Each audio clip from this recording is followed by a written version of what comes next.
Sometimes you'll see this buildup has gotten so bad that you can even pop it like a pimple on your skin. It's nasty. What the?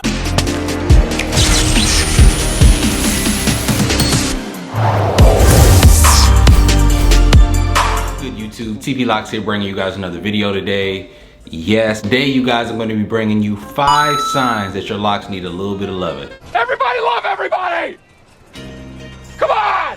If you're interested in that video, stay tuned. Per usual, you guys, if you've not done so already, please hit that like and that subscribe button right now. If you have hit that like and subscribe button, definitely want to make sure you hit that notification bell to stay notified on all the posts the moment I post.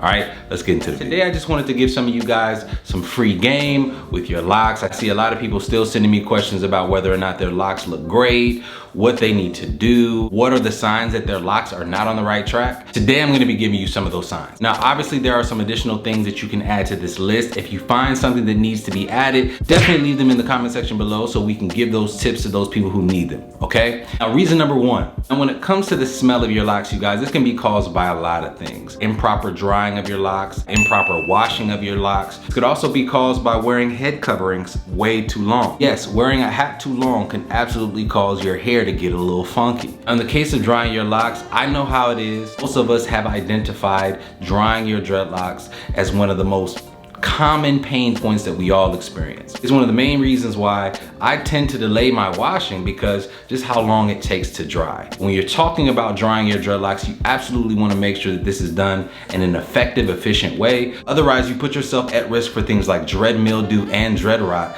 just by leaving that moisture in your hair for too long. Going to sleep with wet hair is an absolute no-no. For me, how I mitigate this, I tend to wash my hair on the weekends, earlier throughout the day. That way my hair has the longest amount of time to air dry. I'm out and about, letting my hair hang down, and I'm getting that adequate drying. If you want to do it faster, obviously you can incorporate a hair dryer. I tend to try to avoid those things because they are pretty drying. Now with drying also comes washing. I know a lot of y'all just got your brand new locks. Maybe you've been locking for a year or so. Maybe you've been locking under a year. Maybe you've been locking more. Do not listen to your locticians when they tell you not to wash your locks for over a month. Oh!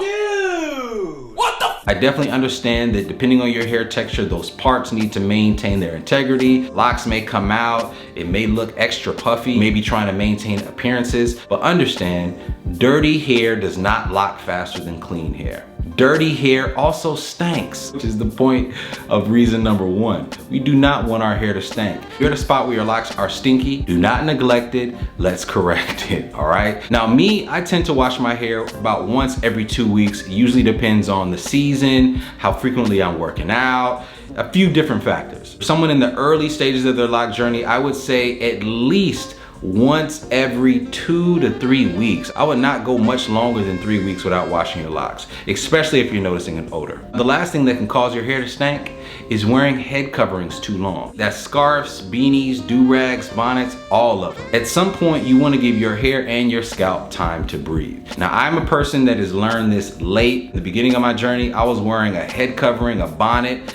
at all points of the day. But that's not necessarily good for your scalp, especially your scalp with those locks. I know for me as a person with seborrheic dermatitis, I absolutely need to give my scalp and my hair that time to breathe. Most people will find that by wearing head coverings, especially head coverings that aren't very breathable, you'll find that the pH of your scalp can actually be impacted as well. Some people, this can cause excessive dryness of the scalp, which could result in thinner locks. Some people, this could result in dandruff, which also could result in buildup. You definitely want to keep that in mind, you guys. Take those head coverings off, give your hair some time to breathe, let it bask in the wind. If you got short locks, let it bask on your forehead, okay? But definitely want to make sure you do that to avoid that awful stank. And number 2, you've got excessive buildup. Now, in terms of your buildup, this most commonly is going to be caused by either your genetics, maybe a scalp condition, or it's going to be caused by your products. Certain products that I tend to avoid are my petroleum-based products. Any of the extra greasy, thick, non-organic, chemical-induced products,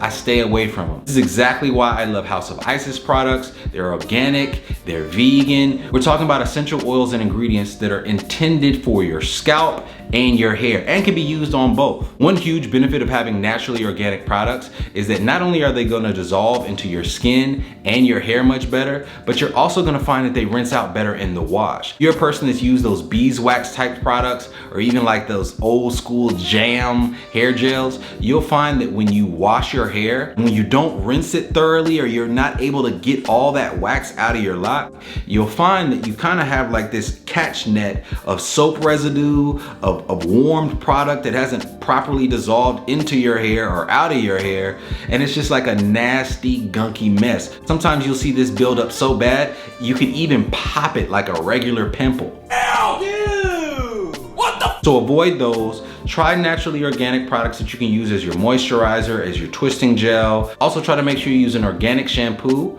or a clarifying shampoo. That way it'll help you strip out some of that unnecessary dirt. Make sure though that you have a moisturizer to follow up with some of those clarifying shampoos, because they can be a little dry. But when we're talking about buildup, you definitely want to watch your products. You also want to make sure that you check off on any of your scalp conditions. I deal with seborrheic dermatitis. I have been very transparent about that on my channel. Now for me as a person with a scalp condition, I had to identify my hair regimen very quickly.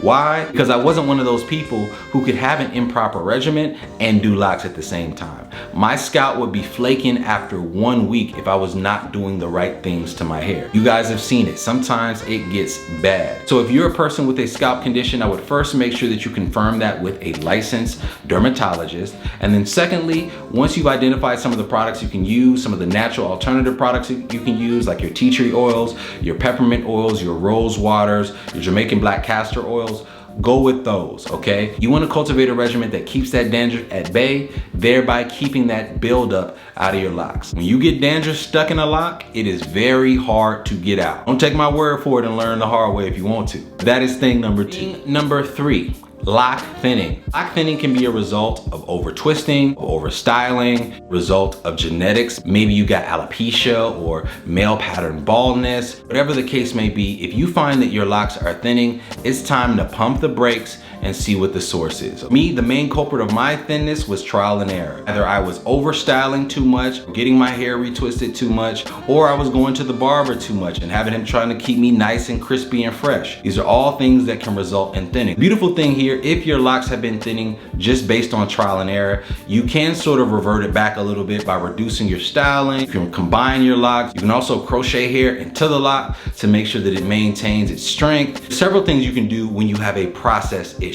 If it's a genetic thing, that is a little bit more tough to deal with. Certain conditions can be exacerbated by poor nutrition, so making sure that you have a proper balanced diet, making sure you're getting plenty of exercise, drinking plenty of water, limiting your stress. All of these things can cause deficiencies, that can cause hair loss, that can cause lock thinning, okay? So you should never see lock thinning and just ignore it. Because maybe you do have a case of male pattern baldness and you want to go out like Stevie Wonder.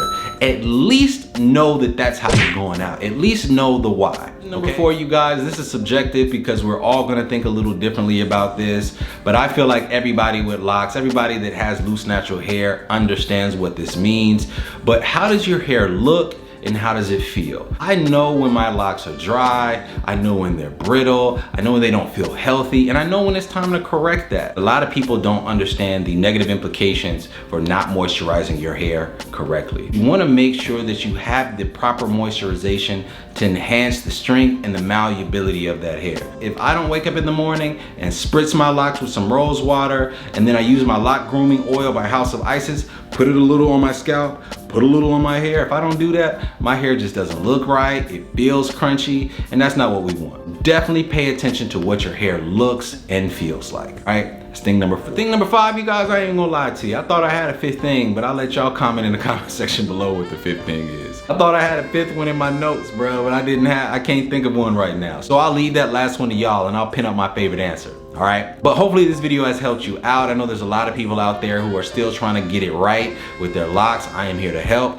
Leave more questions in the comment section below and I will get to them as quickly as possible. It's been TP Locs, signing out. Yo, TP Locs fam, what is going on? You already know it's your boy Backpack Beatz. If you like the music on my homie TP's channel, definitely come over to my channel. I got more of these. I'm making beats every week. I'm also DJing every week for the No More Free Beat Show. So definitely make sure you stay tuned in. Got a lot of stuff popping. I appreciate everybody who's been coming from TP's channel as well. I'm almost at 1,000 subscribers, so I really appreciate y'all for coming through, showing love. It's nothing but a community over here for real. We got the dope vibes. So definitely stay tuned to what we doing on TP's channel. Make sure you stay tuned to what I'm doing on my channel also. And it's gonna be fire, man. Dope beats, dope music, dope vibes. Appreciate y'all. Peace.